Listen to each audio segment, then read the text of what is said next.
Aline, e como é que seria uma sessão de fisioterapia respiratória? Então, a gente costuma. a gen- é, Quando o paciente ele entra em contato, né? O meu serviço ele é de fisioterapia respiratória domiciliar. Então, a minha abrangência é em domicílio. Quando essa família entra em contato, a gente marca um atendimento e ao chegar nesse atendimento, a gente tenta compreender essa criança como um todo, né? Essa criança ou esse adulto, todo esse histórico que existiu aí de doenças, como é que foi, as medicações que tomou, o que é que mais incomoda aquela pessoa quando é um paciente adulto, ele consegue dizer, olha, o que mais me incomoda é essa tosse pós-almoço, ou o que mais me incomoda é porque eu não consigo fazer determinados quilômetros, porque eu queria poder correr ou poder caminhar.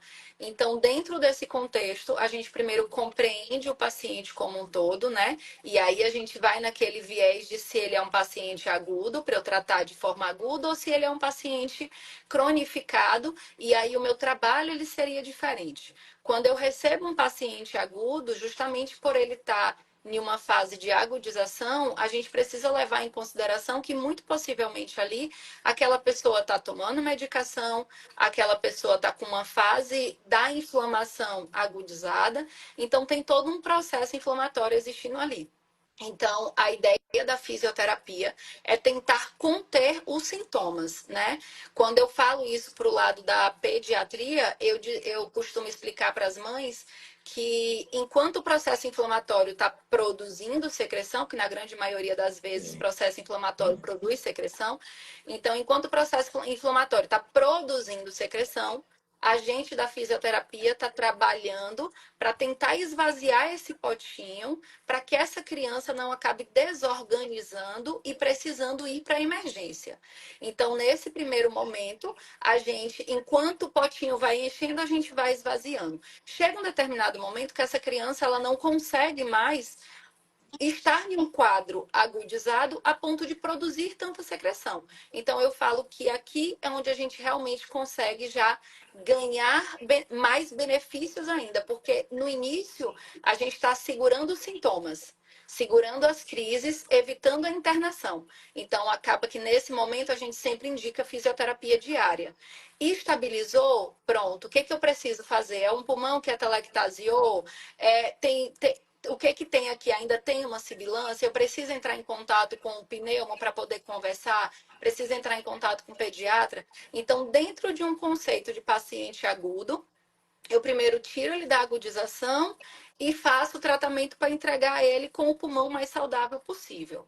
Pensando no paciente crônico, aí eu preciso Eu entender não sei o o que está contexto acontecendo da aqui, não. doença como um todo, e aí eu faço um planejamento terapêutico. E dentro desse planejamento terapêutico, por vezes, no início, eu faço ali algumas sessões seguidas e depois eu já administro 2 sessões na semana, 3 sessões na semana, e essa sessão, ela vai sempre sendo feita com base no que o paciente consegue fazer a mais, né? Então, cheguei aqui, entendi que o paciente conseguiu fazer isso. No outro dia, é uma nova avaliação e um novo atendimento. Então, o objetivo é sempre favorecer a essa pessoa que ela tenha a condição que naquele momento está ausente dela, no quadro de doença. Perfeito. Muito bom, muito bom. E aí uma dúvida que deixaram aqui, né, comigo, se a sessão se a fisioterapia respiratória é dolorosa. Então, não. A sessão da fisioterapia ela não é dolorosa.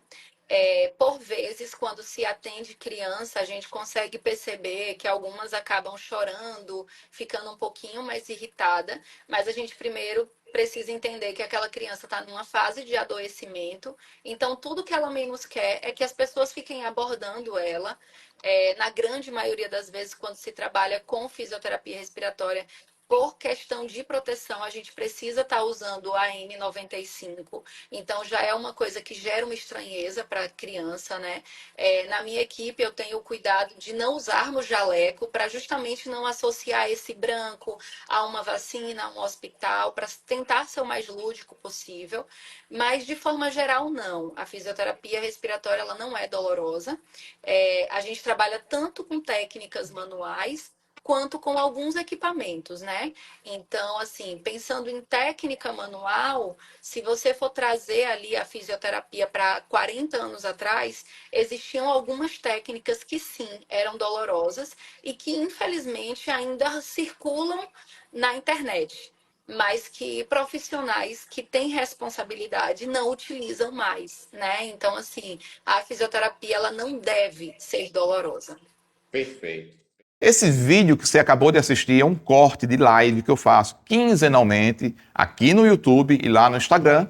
Não se esquece de deixar o like, de se inscrever no canal e compartilhar esse vídeo. E lembrando que eu faço atendimento por teleconsulta, videoconsulta, atendimento online em pneumologia para todas as regiões do país e para fora do país. Vou deixar o contato da secretária aqui embaixo para maiores informações sobre a videoconsulta. Eu vou deixar aqui um vídeo cujo tema está relacionado ao que eu acabei de falar aqui para vocês, esse vídeo.